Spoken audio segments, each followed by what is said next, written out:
Methane का ethane में परिवर्तन।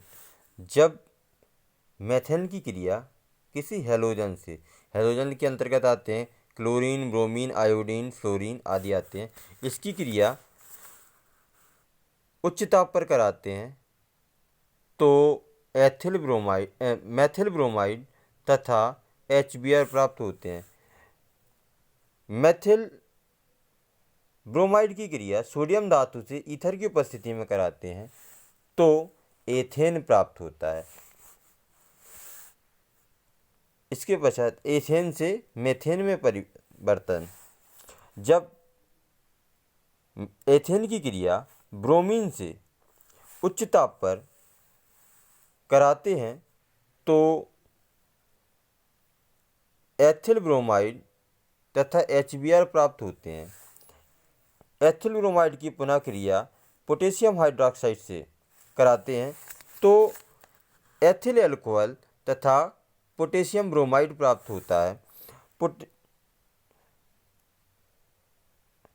इसके पश्चात जो प्राप्त एथिल अल्कोहल है, प्राप्त एथिल अल्कोहल की क्रिया ऑक्सीजन से अर्थात ऑक्सीकरण कराते हैं पोटेशियम डाइक्रोमेट तथा H2SO4 की उपस्थिति में कराते हैं, पोटेशियम डाइक्रोमेट तथा H2SO4 की उपस्थिति में कराते हैं तो एसिटैल्डिहाइड तथा जल प्राप्त होता है। एसिटैल्डिहाइड का पुनः ऑक्सीकरण कराने पर एसिटिक एसिड प्राप्त होता है। एसिटिक एसिड की क्रिया सोडियम हाइड्रोक्साइड से कैल्शियम ऑक्साइड की उपस्थिति में उच्च ताप पर कराते हैं तो मेथेन तथा कार्बन डाइऑक्साइड गैस प्राप्त होती है। This is the interchange of ethane to methane. इसकी इन दोनों की short trick.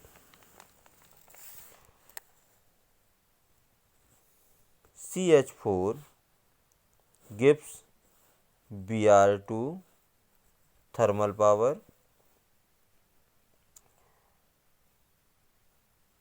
CH3Br gives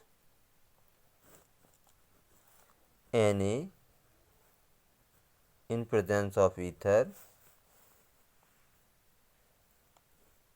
C2H6. Second reaction,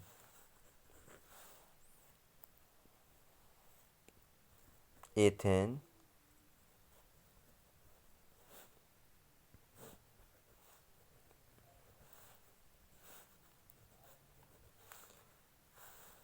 ethane की क्रिया ब्रोमीन से उच्च ताप पर कराते हैं तो एथिल ब्रोमाइड प्राप्त होता है। इसकी क्रिया पोटेशियम हाइड्रोक्साइड KOH से कराते हैं तो एथिल अल्कोहल OH प्राप्त होता है।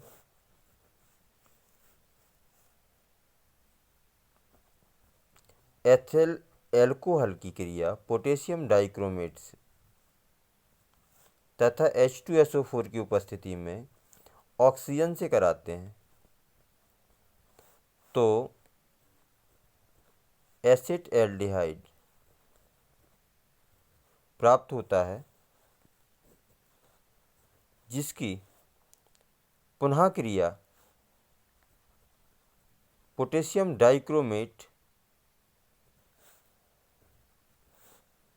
तथा H2SO4 की उपस्थिति में नवजात ऑक्सीजन से कराई जाती है अर्थात ऑक्सीकरण कराया जाता है तो एसिटिक एसिड प्राप्त होता